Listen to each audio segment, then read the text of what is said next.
AFR On Demand is brought to you by Breck Golf. Try Beaver Creek today, just 20 minutes from downtown Baton Rouge in the Zachary area. They've got a PGA Tour driving range, a short game practice area, 30 to 40-yard practice shots. It's a great place to chip and putt and practice if you don't have time for a full round. Book your tee time today, golf.breck.org, golf.breck.org. Matt Moscona. I'm very important. After further review. Say one more time. After further review with Matt Moscona. And here we go. Live from the Raising Cane studio. Let's ride!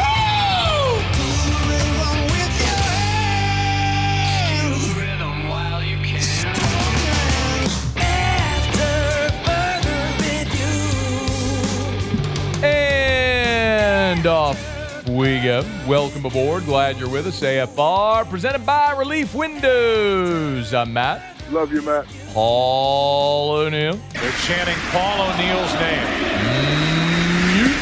So. And Mr. Toby Tom Play.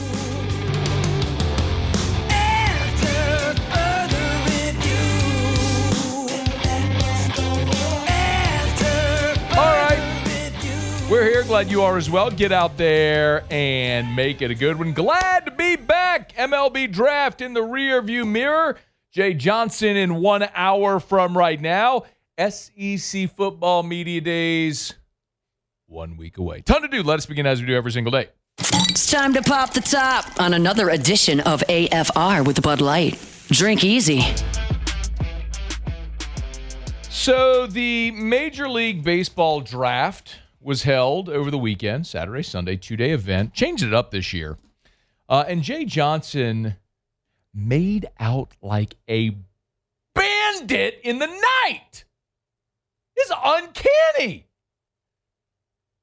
You'll know I do this every year before the draft. I'll kind of like, tug on the coattail of a lot of scout friends who are the ones that are in their cars and on planes and at high school ball fields and JUCO and college ball fields and showcase events, the ones who know these prospects. And the way the draft works is every team has their area scouts all over the country, and they're the ones that the teams lean on heavily, I'd say in the draft room, but really it's like draft Zooms when they're all on the call together, as far as what they should offer, who, player, and how. And so I go through this list of the high school prospects because I don't see any of these guys. Like, I'm not watching high school baseball in El Camino. I have no idea, but you ask the people who do and who know the process. It was pretty roundly considered that there are about 10 prospects among the LSU high school class that were signing risks. And some of them were obvious. Like Logan Schmidt was never coming to campus. He's a big 6'5" lefty who throws 100. I mean, he was never showing up here. And he went early in the draft, and good for him.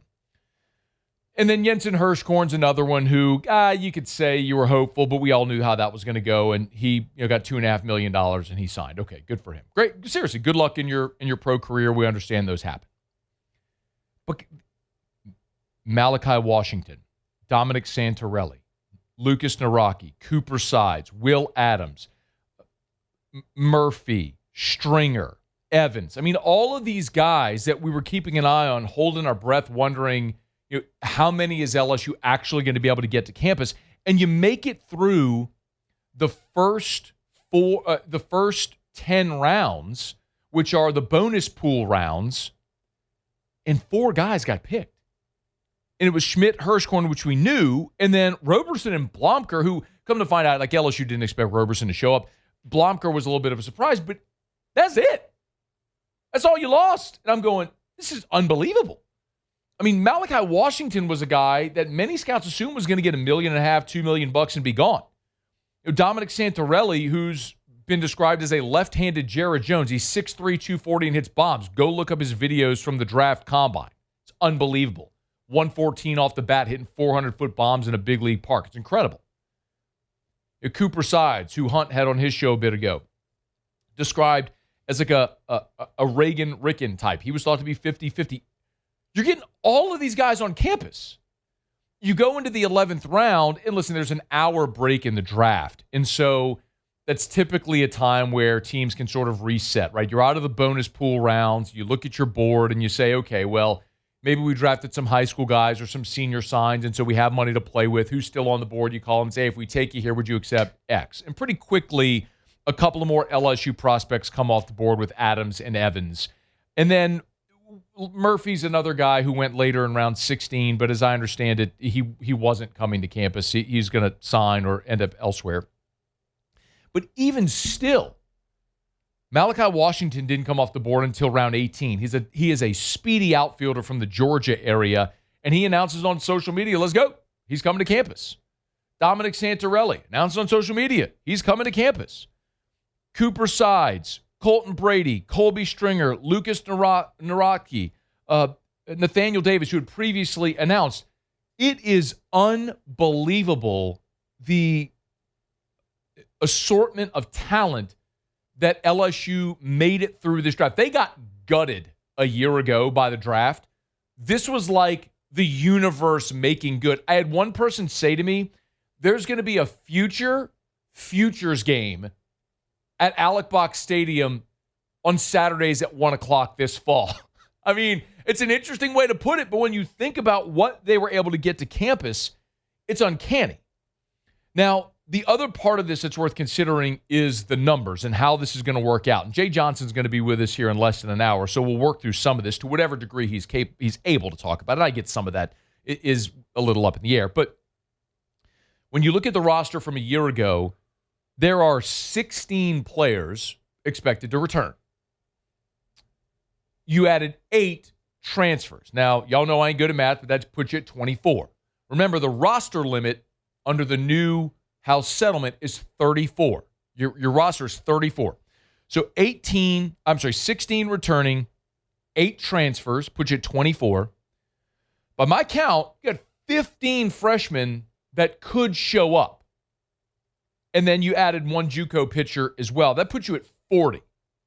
And yes, 40 is over 34, and that would be a problem, except that, if you remember, we've talked about this, part of that house settlement was an allotment of what's called a DSA, designated student athlete. So last year's freshman class, when they came in, schools could apply a DSA tag to any of those freshmen, and they would not count against the roster number for the entirety of their career. You say, why wouldn't they do that for everybody? Well, at a place like LSU, you can. But not every school can afford 34 full scholarships, let alone 38, 40, 42, whatever that number would be, right? So not every school is going to do that. LSU is one of those that could. So if you're returning 6, 7 freshmen from a year ago, 6, 7. Sorry. I didn't even mean to do it. Sorry. All right. I didn't do the hand thing. But if you're on radio, you wouldn't even know. I was about to say, people don't know that. They do if you're watching. Anyway, if you return, let's say 7 freshmen from a year ago, not 6. 7 freshmen from a year ago. That effectively means of the 40-man roster, the 16 returning, the 8 transfers, the 15 freshmen, the JUCO, that's provided all the freshmen show up, 16 return, all that stuff. If you DSA'd all the freshmen, you got 7 freshmen returning, that takes your 40 down to 33. And so you're within roster compliance already. Now, certainly, they could lose some of these players. We'll see how it all plays out. I don't know. All that is very obvious is, man, the transfers you just signed, brother, especially as outfielders, they better show up in the fall ready to roll. Because I don't think Malachi Washington and Nathaniel Davis are going to concede anything in the outfield. I mean, these are guys who are expected to sign 7-figure pro deals and be playing professional baseball this summer. And instead, in the fall, they're going to be competing for a spot at LSU.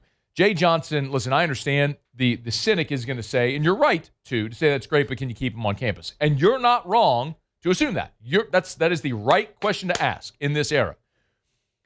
What I would suggest, though, is all those transfers you just added, Bino Waters, Jason Wachs, Angel Laya, Cade Kurland, Dawson Park, all those guys are here for 1 year, then they're gone. So if these freshmen come in and get whatever opportunity they can, In 2027, well, then 28, the door is wide open for them to be two-year starters and to take ownership of this program, which certainly could happen. What an incredible weekend, the way it transpired. I would have never thought this would have gone the way that it did. And Jay Johnson has got to be over the moon. The problem he has now is a great problem to have, which is you have so many capable players. How do you make the numbers and the field time and the mound time all work for these guys? But it'll be a heck of a competition when they start at fall ball. So Jay Johnson will be with us here at the start of hour number 2, about 49 minutes from right now. We'll look forward to that. Show Open Every Day is brought to you by Bud Light. Drink easy with the great taste of Bud Light, the official beer of AFR, the official beer of your Fighting Tigers of LSU. Sitting on the beach last week, you better believe your boy had plenty of delicious ice-cold Bud Lights, maybe a Bocock Brothers premium cigar or two. But whether you're at the beach, at the pool, your favorite watering hole, watching the World Cup, or just longing for football Saturdays, which are right around the bend, make sure you do it with delicious ice-cold Bud Light, the official beer of your Fighting Tigers of LSU and your New Orleans Saints. We're going to grab a quick break. When we come back, apparently Ole Miss is preparing to sue 2 LSU football players. Man, the runs just keep getting smaller. I'll tell you what's up. We'll do it next. Stay here. It's AFR. AFR. I love telling you about River City's 1 hour air, where they're always on time or you don't pay a dime. Y'all, look, we are right in the thick of it. I mean, we are talking about 90-plus degree temps with heat indexes into the triple digits. It's every day. It's oppressive. You got to make sure your AC is running efficiently. If it's not, if you have any issue whatsoever with your AC, call River City's 1 hour air. I'm going to give you the number. 752-0001, 752-0001, 752-0001, or 1hourbr.com. You know them. Big yellow vans and trucks with the giant clock on the side. You see them all over town. They've been servicing the greater Baton Rouge area for more than 40 years. And they've stuck around for more than 40 years with more than double the amount of 5-star Google reviews of their next closest competitor because they're always on time or you don't pay a dime. They do great work at a fair price. They treat you right. It's River City's 1 hour air. Got an issue with your AC? Call the best. Call River City's 1 hour air, 752-0001, 752-0001. After further review, presented by Relief Windows. Windows, doors, siding. And oh, we do shutters too.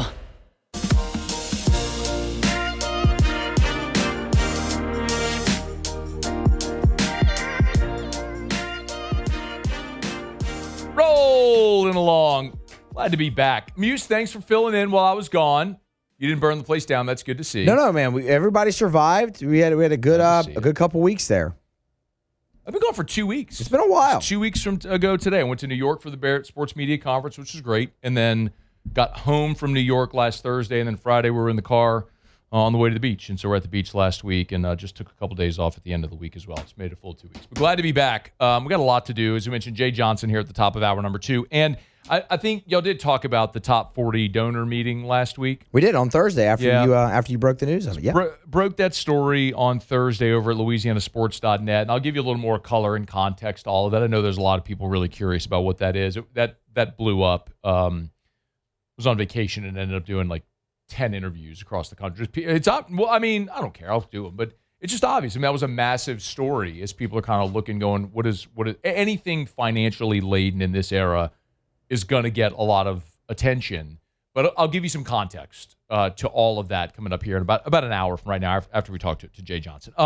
Along those lines, so hat tip to the Jackson Clarion Ledger. They had a one-on-one with Ole Miss Athletic Director Keith Carter, and baked into the interview with Keith Carter was a conversation that you, an LSU fan, might find interesting because something Keith Carter conceded was that Ole Miss is waiting on buyout payments from 2 LSU football players, and they've been waiting for about 6 months.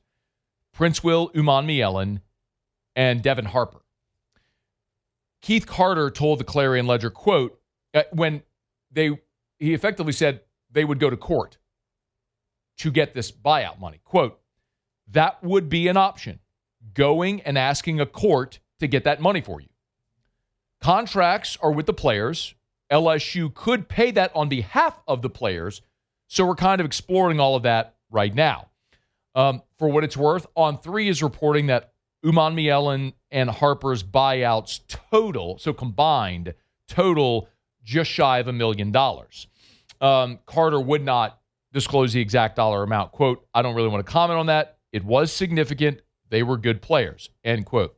It's important to note that these are rev share buyout contracts, not NIL, because an NIL contract is not with the school or the athletic department. The revenue share component is a contract with the athletic department. An NIL deal would be with a specific business, so for whatever those deliverables would be. This was the part that I found interesting. Well, I guess all of it's interesting, but my first reaction, anytime I've seen any story of a school potentially taking a student athlete to court, has been, okay, legally that's within your right, but good luck getting any other high-profile athlete to sign with your school, because any school agent, coach could use that again to recruit against you. So as to say, you really want to go there, they sue their athletes if it doesn't work out and you want to leave. Keith Carter said there has been hesitancy among college football athletic departments to enforce buyout payments against 18-year-olds. But he says because the Umanmielen and Harper deals were broken shortly after they were signed, Ole Miss thinks it's the right move to go after them. Quote, those are the kind that, having signed a brand new rev share contract basically a week or two before wanting to leave, those are the kind that put you in a bind, especially there in the portal cycle. Those two, we're going to continue to figure out how to collect. We feel like based on the contract, we deserve to collect. Okay. And by the way, Carter did say Ole Miss has paid some buyout fees on behalf of incoming players. And that is very common. By the way, like the LSU collective, which still exists. Remember, with the new house settlement and with revenue share, collectives can no longer just write checks to student athletes. Collectives, however, like at LSU and in other places, still exist because collectives can pay high school NIL. So, for example, school is recruiting a high school athlete. You can do a high school NIL deal through your collective with that athlete. That happens. And then you can also use the collective for other supplemental factors like this, to pay buyouts or to pay agents' fees potentially, so that way the student athlete doesn't take that out of their cut, right? It's just another way to incentivize the student athlete in a lot of ways that these things are structured. But I keep going back to this so as to say, this is just like, I can't help but laugh at Ole Miss with this. And it's not necessarily that they're pursuing a buyout. A contract exists. If they want to get short of $1 million of buyout money, okay. But the fact that you go public with this is very intentional. It is a very intentional way of continuing to try to show your strength against the coach that left you. And it's just so petty and so small. But what do you expect? By the way, you want a contrast? When Jordan Gilbert left, remember, from Baton Rouge, went to A&M, left A&M to transfer to LSU. After Jordan Gilbert left A&M and came to LSU, A&M kept paying him for the rest of the semester because that was part of their deal. So even though he had left their school, they still paid him. Like, sometimes it's not worth the negative publicity, but the way Keith Carter has approached the whole thing with Lane Kiffin in totality is so weak. And I listen, I don't know Keith Carter. I never met him. I've observed from a distance. I know a lot of people that cover that athletic department. I know a lot of Ole Miss boosters, fans, a lot of people connected. And he seems like a genuinely good man. I mean that sincerely. He seems like a good man. But he's a good man who got completely and totally played by Lane Kiffin. He came off looking like a doofus because he was the one who, throughout the whole process of that Kiffin saga, kept believing Lane Kiffin was going to stay. Oh, no, he's going to stay. When the world knew, hell, I knew. I broke every story in that whole thing. But the Ole Miss athletic director didn't know. So then the coach leaves, and this is his way of trying to save face. He keeps puffing his chest out in every way he can to try to embarrass Lane Kiffin or hold LSU's feet to the fire, hold him, however he wants to do it, and talks and acts the big game. But he got played. He got played and was super embarrassed. Like, look at this situation. He's here publicly saying, we got to hold Uman Mielen and Devin Harper. We got to get their buyout money. Meanwhile, his coach is the sleazeball who went and tampered with Luke Farrelly after Clemson signs Farrelly from Cal, and then he goes and tampers. Now, Dabo's Dabo and sang like a bird and told the whole thing and read the text and had the receipts and all. But, like, what are you talking about, man? Like, you're out here doing the same thing. And no other member of the portal class, or we can have this conversation. It's just two of the guys that went to LSU. You can see what's transpiring here. Listen, I've said this for years. I believe every league needs its doormat. Like, I don't need Vanderbilt getting Diego Pavia and winning 10 games. I don't need that in my life. The SEC's hard enough as it is when you got Georgia and Bama and Florida and Tennessee and all Texas and Texas A&M, now Oklahoma. Like, it's tough enough. You don't have to have Vandy roll on your schedule and worry about losing like LSU did last year. Same with Ole Miss. They're a runt. They've been a runt. They've been irrelevant nationally for 60 years. They've not won the league in 60 years. So when you have this moment in time where Ole Miss over 5 years wins 50 games, I don't need that in my life. Look, I'm glad LSU got Lane Kiffin because I think he'll be good offensively and all that. But I think there's a lot of coaches that could win at LSU. We've seen it. Nick Saban, Les Miles, Ed Orgeron. Lots of coaches can win at LSU. But not only is it good that Lane Kiffin is at LSU, it's also good that he's no longer at Ole Miss because the runts are just going to revert to form. And I'm very much looking forward to watching them be the Matt Luke Ole Miss Rebels again because it's just way more fun to watch LSU taking a knee at the 5-yard line with 6 minutes to go in the game because you're that bad. And their day is coming. Like, they will revert to that. In the same way that I told you the millisecond Nick Saban left Alabama, it was never going to be the same. And I said they're not going to be awful at Bama. They have enough resources and all this stuff to where they're not just going to tank and be a 2-win team, but they're never going to be dominant again. And you've seen that manifest. They've lost 4 games each of the last 2 years. Same with Ole Miss. Lane Kiffin is gone.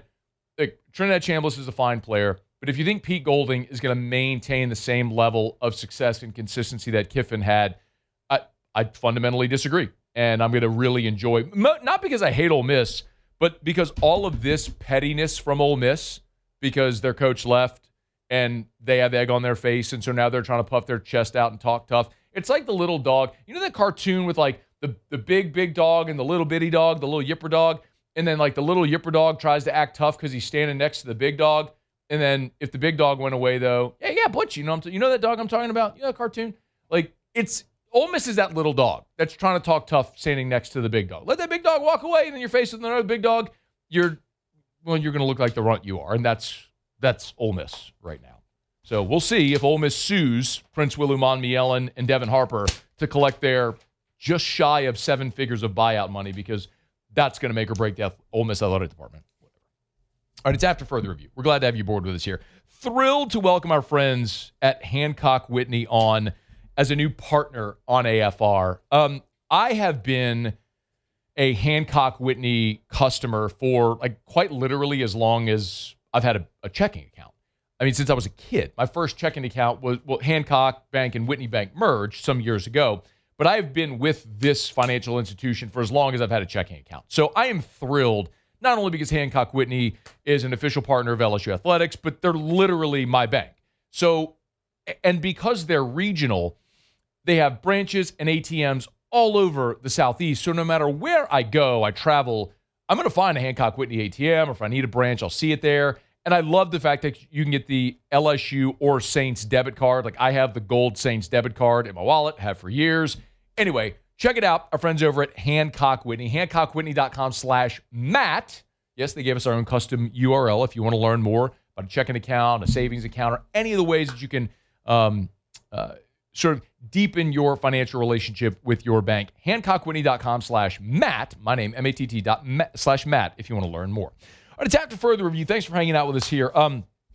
It's interesting that we talked about the Ole Miss story there, because there was another story I'd intended to get to here, but maybe I'll just have to dovetail it into the next segment. from a couple of recruits that did end up at LSU with Harper and Uman Mielen. Have you seen the latest with Damon Williams? The offseason college football saga is hilarious. So remember, Damon Williams, quarterback at Washington, who briefly flirted with the idea of going in the portal, looked like it was going to be LSU, then did an about-face and stayed at Washington. Well, now his coach, Jed Fish, is talking about what happened. He was on the Triple Option podcast with Urban Meyer. We'll let you hear what he said when we come back, and we'll go around the SEC. Don't you move. Stay with us here. It's a Monday edition of AFR presented by Relief Windows. AFR. Man, if you are thinking about selling your home, call Darren James. Get your home sold. Listen, we're at that point in the calendar where maybe you're not thinking about it because a lot of people around July hit the beach, your family vacations, whatever it may be. But for so many people, the start of the new school year in the fall is when you move. Because if you have to move and you're moving your children for school into a different school zone, whatever the case may be, or a different state, this is when you move. So if you're moving and you need to get your home sold fast for the most amount of money, you need Darren James. Agent225.com, agent225.com, agent225.com. And as a matter of fact, Darren has a network of agents all over the country. So even if like you're moving from Baton Rouge to another market, Darren can probably sell your home here and get you in touch with an agent in your new market to help you buy a place. Call Darren James and get your home sold. Think real estate, think Darren James. Birthday was Wednesday this past week. So Saturday, Erica and I went out to celebrate. Of course, we went to Supper Club. A hat tip to Ronnie and Ray. Leighton was Chef Leighton was on vacation, but Ronnie, Ray, Scott, the whole team over there. BJ was our waiter. They did an awesome job. I tell you all the time, you go to Supper Club, you want the experience, and there's nothing quite like it. From the fine curated whiskey selection, found E.H. Taylor 4-grain. I've been hunting an E.H. Taylor 4-grain. They had it at Supper Club. Got a pour of that. It was outstanding. Had the Sagrera cut, dry-aged, bone-in New York strip. Chef's kiss. Outstanding. Great glass of wine. I'm telling you, no matter what type of dining experience you want, it will be the best of that thing you ever eat. Eric ate lobster. Just go to Supper Club. Book your reservation at supperclubbtr.com, supperclubbtr.com. Perkins Road in Baton Rouge. It's Supper Club. After further review, presented by Relief Windows. Windows, doors, siding. And oh, we do shutters too.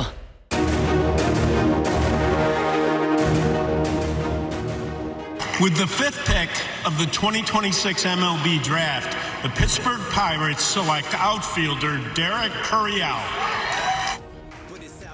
Congrats to Derek Curiel, the 5th pick of the Major League Baseball Draft.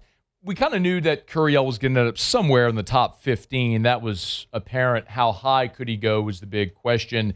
$8.3 million slot value for Derek Curiel. And what a winner. Right, I mean that's a guy who was baseball famous throughout his high school career. Played for Team USA as a young person. Made the decision to come to LSU, and he leaves as a national champion. And in betting on himself, ended up netting many more millions of dollars than he would have had he signed out of high school. So, congrats to Derek Curiel, one of just 7 LSU Tigers to be taken in the top 5 all time. Ben McDonald, Paul Skeens each went 1 overall. Alex Bregman and Dylan Cruz went 2 overall. Cade Anderson went 3 overall. Kevin Gausman and now Derek Curiel. Your 7 LSU Tigers all time that have been taken in the top 5 of the draft. So some rarefied air there for Derek Curiel. So Curiel went 5, and the other LSU Tiger we knew was likely to go high in the draft was Jake Brown, who this is how it sounded when Brown got picked. With the 65th pick of the draft, the Seattle Mariners select Jake Brown, an outfielder from LSU. Brown is another one that I think you look at and you say, a Louisiana kid decides to come to LSU, spends 3 years. Certainly, we feel like maybe there was a little more juice to squeeze. I mean, he was having an outstanding season. Unfortunately, the hamate bone injury slowed him this year. Otherwise, I mean, he was racing up draft boards up until the final month of the season when he had that injury. I mean, there were some throughout the season projections that actually had Brown overtaking Curiel. Of course, Brown got injured. Curiel finished so strong, ends up as the 5th pick. But still, for Jake Brown, a 7-figure slot value signing bonus, wins a national championship. Guy from Louisiana now gets to go rejoin Cade Anderson. They'll be teammates there in the Seattle organization. So congrats to Curiel and to Brown and then all the other Tigers who were selected. For Curiel, it does continue the sort of odd Pittsburgh pipeline with Skeens and then Connor Griffin, who never played at LSU but was an LSU signee. And Connor Griffin, in his media availability with the Pirates, was asked about his relationship with Derek Curiel. I was pumped to see him be taken. He's an electric player. I played with him when I was like 18 with Team USA, and then just been able to keep up with him and stay in touch. And so we've been texting. He's been asking questions about how the pro life is and stuff, and being able to kind of talk to him this morning, just say, hey, I'm praying for you. Hope everything goes well. And sure enough, it's pretty cool how it works out. I'm pumped. That was a great pick. Connor Griffin there talking about Derek Curiel. So we'll follow the LSU guys in their path to pro ball now as they have a few weeks to make decisions. We know those guys obviously are signing. We'll see what happens with the rest of the high school class and those the current Tigers that were drafted and how it all plays out. So good luck to all the guys taking that next step in their careers. All right, it's After Further Review. We're glad to have you aboard with us here. We're brought to you by South Point Volkswagen and southpointvw.com. Y'all, I got to give a hat tip, man. I talk about driving a Volkswagen all the time and the customer service experience and the safety features and all that stuff. So we went to the beach last week, and on Saturday, I had a little notification on the dash that it was like an overheating sensor that had popped up. Now, the car wasn't hot, but it turns out it's a safety feature. It was an update that needed to be run on the vehicle to turn off that sensor. And so I was able to find the Volkswagen dealership there at the beach where we were, and they were out. Shout out to Mark, the service director there, who was outstanding. But I called my friends here at South Point. I was like, hey, look, we're heading home. We were heading home the next day. I was like, anything y'all can do to help maybe move us along and get us in. And Mr. Bob Grace was so kind to be able to call over there to that dealership and kind of explain the situation. They helped us out and got us in and got us home the next day. But, I have the peace of mind driving a Volkswagen to know I'm driving one of the safest vehicles on the road with the greatest technology that's going to make sure it keeps me and my family protected. It was an incredible experience. I mean, you never want to have anything happen with your vehicle, but it was basically a safety feature that just needed to be an update that needed to run that could get us home. But all things considered, we did, and our service experience was outstanding. It's South Point Volkswagen. Airline just north of Highlander, southpointvw.com. Check them out online, southpointvw.com. South Point Volkswagen, what's your direction? All right, do it every day about this time. Let's go around the SEC. Around the SEC, bringing you the biggest news from the nation's best conference. Texas A&M. Linebacker Mekhi Allen, he's a 4-star for 2027. He picked the Aggies over South Carolina and Texas. 6'2", 240, the number 17 linebacker in the country. Third Aggie linebacker commit this cycle. The Auburn Tigers. St. Francis safety James Branch, that's out of Maryland, high school football power. James Branch, he's committed to Auburn. He's the number 18 recruit in Maryland. Picked Auburn over Virginia Tech, Maryland, and Stanford, the number 71 safety in the class, 6'3", 210, the 26th commit for Auburn's 2027 class. The Mississippi State Bulldogs. 4-star safety Kennedy Green has recommitted to Mississippi State. So he originally committed to the Bulldogs last year. He reopens his recruitment and was considering South Carolina, Nebraska, Miami, but ultimately is now recommitted to Mississippi State and the return of defensive coordinator Zach Arnett. He's the 31st safety in the class, the 37th best player in the state of Georgia. The Alabama Crimson Tide. Big future offensive lineman, 2028 4-star Anthony Blaylock has committed to the Crimson Tide, 6'5", 320. He's a 4-star. Keep in mind, 2028 means he's going into his junior year of high school. He's 6'5", 320. He's a top 300 prospect, the 30th best offensive tackle in the country. Bama now has 6 2028 commits. The South Carolina Gamecocks. Quick baseball note here as Alan Gomez Guidino has decided to stick with his commitment and join the Gamecocks after being drafted day 2 of the MLB Draft. Originally from Venezuela, fled to the U.S. 3 years ago, He's been in Scottsdale, Arizona, now is committed to the South Carolina Gamecocks. He's the number 2 prospect in Arizona by perfect game.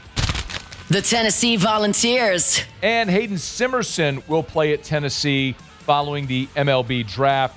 3.62 ERA at Clemson this past year. Walked 11, struck out 46 and 32 and a third innings pitched. He was not drafted, opted to instead attend Tennessee instead of pursuing undrafted free agent deals. All right, there you have it. That is around the SEC. We're glad to have you aboard with us here. Monday shows are brought to you by Relief Windows and ReliefWindows.com. Windows, doors, siding, shutters, and shades, Relief Windows and ReliefWindows.com. Jay Johnson in 19 minutes from right now. I want to make sure I give myself enough time for the to do this Damon Williams story. If you missed it, Damon Williams, the quarterback at Washington, who flirted with the portal, rumors to LSU, ended up sticking with his Washington commit. Well, he has his coach, Jed Fish, is speaking out about that situation. We'll get to that to wrap up the hour here in a second. I know one thing I missed last week while I was out was the deal that the Big 12 did with Monster Energy. And I know by and large the Big 12 was clowned for this, and I get it. A reported $20 million deal annually. And when you think about revenue share and how that happens, if you have a $20 million deal, typically the way this will work, and I haven't seen the contract, none of us has, I think we're all operating under this assumption, is that $20 million is going to be distributed 17 equal ways. The 16 member institutions and the league office gets a share. So that comes out to about $1.1 million per year per school in the conference. And I know the feeling largely has been, well, they gave it away. And maybe they did, because it's football, men's and women's basketball, jerseys, and court and field logos, and, of course, the naming rights for the conference. Like, the conference is now going to be called the Monster Energy Big 12. So I think you could look at it and say, highway robbery, they gave it away. There's two things I would suggest to consider on the other side. Number one is all revenue is needed at this point. Remember, every school that is paying, most athletic departments operate at break even or a loss. And everyone that wants to compete added a $20 million line item with revenue share. So you have to either find $20 million in new revenue or cut $20 million of expenses or fill the gap however it will work with both of those. So you have a way to add $1.1 million as recurring revenue, boom, you do it. So I don't blame them at all for doing a deal. And I think sometimes maybe we just get a little confused on what the valuation may be. Consider this, okay? CNBC released a report of the valuations of every college athletic department. The highest ranked school in the Big 12 is Kansas at number 39. The highest valuation athletic department. Now, a lot of that has to do, obviously, with their basketball program. But the highest valued athletic department in the Big 12 is Kansas at number 39.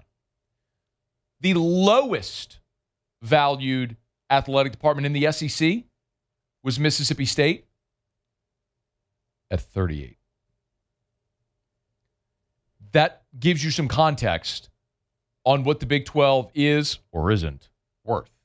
And that deal doesn't preclude any of those schools from doing their own jersey patch deal.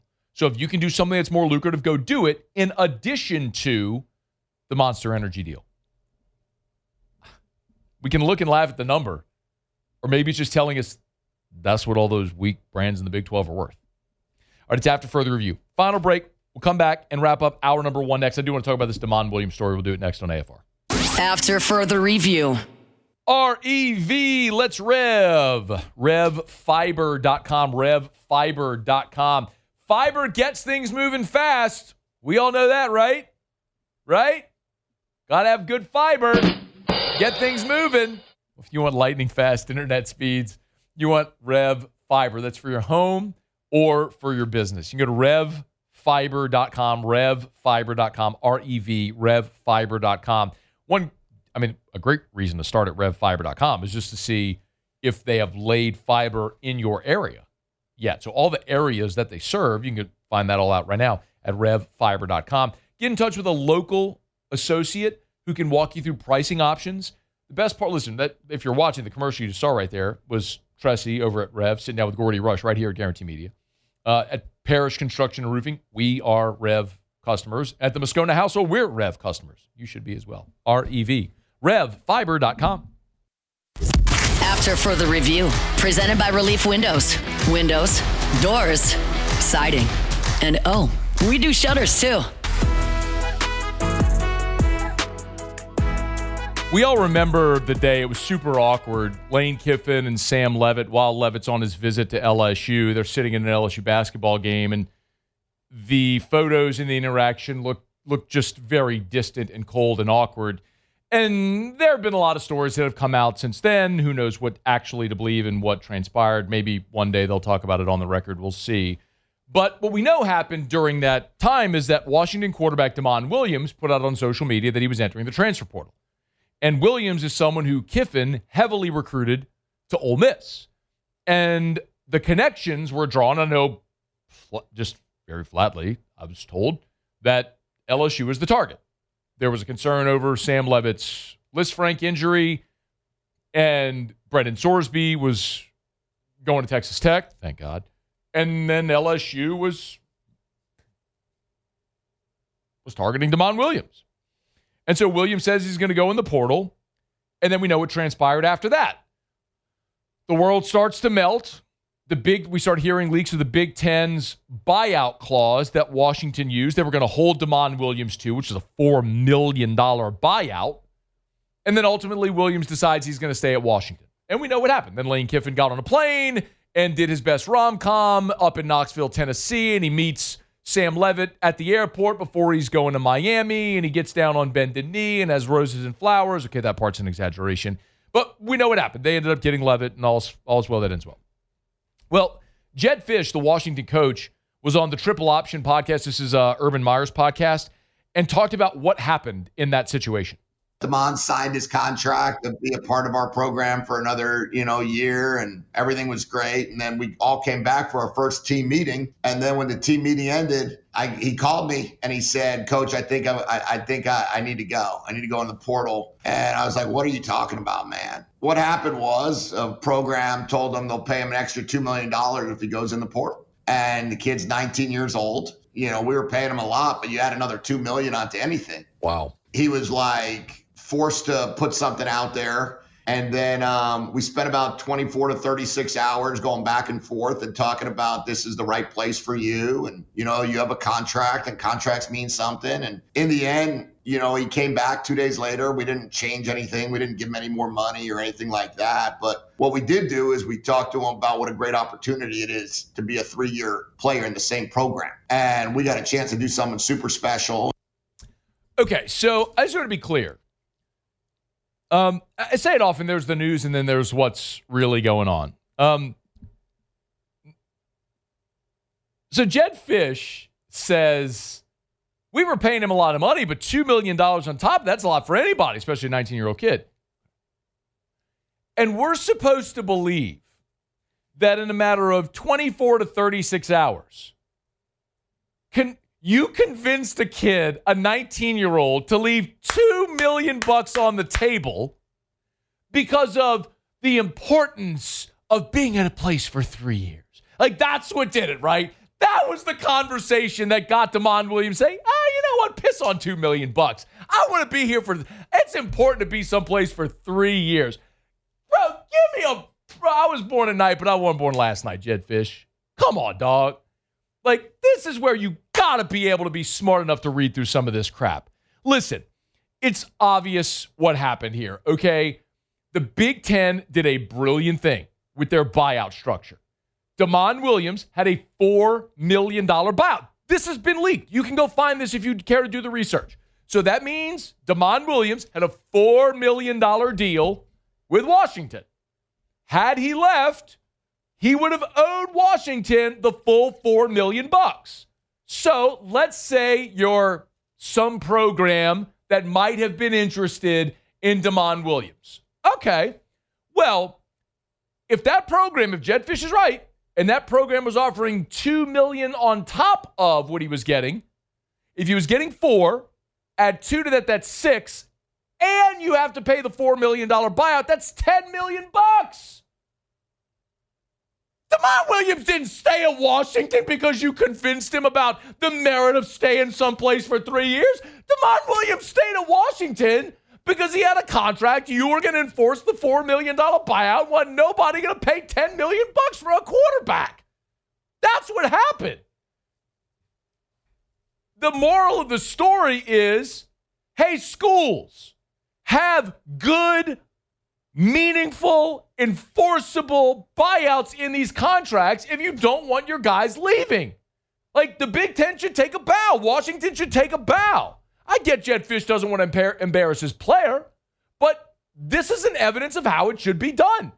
We did the story earlier about how Ole Miss, Keith Carter, wants to sue Prince Willie Monmielen and Devin Harper for combined just under $1 million of buyout money. Like, you want to know how to make sure Prince Willie Monmielen and Devin Harper stay? Get more significant buyouts that you don't feel like paying, or opponents aren't going to want to pay. Like, Washington and the Big Ten showed you the value of doing a contract right. Just don't piss on my head and tell me it's raining Jed Fish. We explained to him the merit of being here and staying true to your word and the importance of being in one place for 3 years. Yeah, all that's worth an extra $2 million. Jed Fish. Didn't Jed Fish leave Fresno? Isn't that where he went? Or he went Cal? Where he went from Washington? Cal? Where was he? Arizona. He was in Arizona. That's it. Yeah, no doubt. No doubt. Arizona, Jed Fish. It's not about the money, right? After further review. Jed Fish, what a dork. We're brought to you by Arco Power Systems. ARCCO. Arco.com, Arco.com, Arco.com. Arco Power Systems. Hey, look, it's storm season. Golly, it was pouring this weekend. I was taking Drew for a car ride on Saturday, and the red light at the street outside of our neighborhood was out. Look, it's here, y'all. I mean, this morning I got up, I was doing my cold plunge at 5:30. It was storming, man. Listen, whether it's a named storm or just high wind, heavy rains, we know power goes out. You got to have a plan. Arco Power Systems is that plan for your business, okay? We talk about standby generators for the home all the time. What about for your business, commercial, industrial facility? Arco Power Systems. ARCCO. Arco.com, Arco.com, Arco.com. All over the Southeast, it's Arco Power Systems, Arco.com.